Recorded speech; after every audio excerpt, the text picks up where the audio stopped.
ఈ మధ్యకాలంలో ఎస్పెషల్లీ మన ఇండియన్ మూవీస్లో ఎటువంటి యాక్షన్ థ్రిల్లర్ని నేనైతే చూడలేదండి. బ్లడ్ బాత్ అనే పదానికి నిర్వచనం ఈ మూవీ.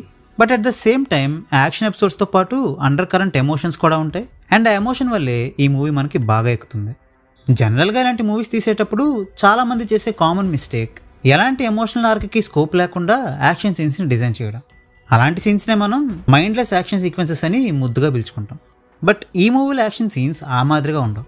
మూవీలో 90% యాక్షన్ సీక్వెన్సెసే ఉంటాయి. ఆ యాక్షన్ సీక్వెన్సెస్ అన్నీ కూడా సిచ్యువేషన్కి తగ్గట్టుగానే ఉంటాయి.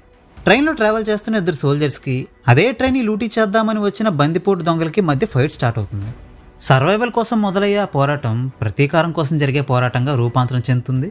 అండ్ ఆ క్రమంలో వచ్చే సన్నివేశాలు మనకి ఎడ్జ్ ఆఫ్ ద సీట్ ఎక్స్పీరియన్స్ని ఇస్తాయి.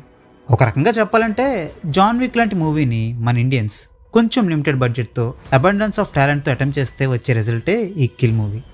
యాక్చువల్గా ఈ మూవీని లాస్ట్ ఇయర్ సెప్టెంబర్లో జరిగిన టొరంటో ఫిల్మ్ ఫెస్టివల్లోనూ అండ్ లాస్ట్ మంత్ జరిగిన ట్రెబెకా ఫిల్మ్ ఫెస్టివల్లోనూ ప్రదర్శించారట. ఇదంతా చూసి అసలు ఈ మూవీ క్యాస్ట్ అండ్ క్రూ ఏంటా అని చెక్ చేస్తే దాదాపుగా అందరూ కొత్త వాళ్ళే. అది చూసి నాకైతే చాలా షాకింగ్ అనిపించింది కూడా. ఎనీవే, ఈ క్రూ మొత్తానికి కూడా హ్యాట్స్ ఆఫ్. అదిరిపోయే సినిమాలు తీయాలంటే స్టార్సే ఉండాలన్న రూల్ లేదని నిరూపించారు వీళ్ళు. ఈ మూవీలో మెయిన్ లీడ్గా చేసిన లక్ష్య ఇంతకుముందు సీరియల్స్లో చేసేవారట. ఈ మూవీలో యాక్టింగ్ పరంగా యాక్షన్ సీన్స్ పరంగా తన పర్ఫార్మెన్స్ ఇంప్రెసివ్గా ఉంది. అయితే తనకంటే ఎక్కువ మార్కులు కొట్టేసేది మాత్రం మెయిన్ విలన్గా చేసిన రాఘవ్ జుయాల్ అనే చెప్పాలి. లుక్స్ పరంగా చూడడానికి మనిషి మామూలుగానే అనిపించినా తన సైకోటిక్ బిహేవియర్ని చూపించే తీరు మాత్రం ఎక్సలెంట్గా ఉంది. ఇక టెక్నికల్ ఆస్పెక్ట్స్ గురించి చెప్పాలంటే ఆ స్క్రీన్ ప్లే కానివ్వండి, డైరెక్షన్ కానివ్వండి, action choreography, BGM, cinematography, editing అన్నీ కూడా చాలా బాగా చేశారు ఈ మూవీకి. ఇవన్నీ ఓకే. మరి సినిమాలో ఉన్న డ్రాబ్యాక్స్ మాట ఏమిటి అని అడిగితే జాన్ విక్ లాంటి మూవీస్లో అయినా ఇలాంటి మూవీస్లో అయినా సినిమాటిక్ లిబర్టీస్ తీసుకోవడం అనేది క్వైట్ కామన్.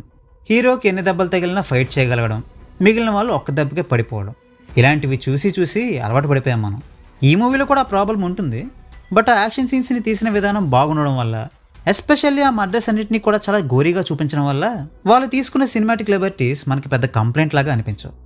సో ఫైనల్గా ఈ మూవీని నేను మీకు రికమెండ్ చేస్తానా అంటే, బ్లడ్ షెడ్ ఎంత ఎక్కువగా ఉన్నా పర్లేదు, అదిరిపోయే యాక్షన్ సీన్స్ ఉంటే చాలు అనుకునే వారికి ఈ మూవీ మస్ట్ వాచ్. సో ఈ వీకెండ్ మంచి థియేటర్కి వెళ్ళి ఈ మూవీని చూసి ఎంజాయ్ చేయండి. ఒకవేళ మీకు బ్లడ్ షెడ్ అంటే పడకపోతే మాత్రం ఈ మూవీని చూసే ప్రయత్నం చేయకండి. అన్నట్టు ఇలాంటి మూవీ మన అఖిల అక్కినేనికి పడితే ఎలా ఉంటుందంటారు? ఎలా ఉంటుందో కామెంట్ చేసి చెప్పండి. ఈ వీడియో మీకు నచ్చితే వీడియోని లైక్ చేయండి. మరిన్ని మూవీ రివ్యూస్ కోసం ఛానల్కి సబ్స్క్రైబ్ చేసుకోండి. We will meet you next video. Thanks for watching.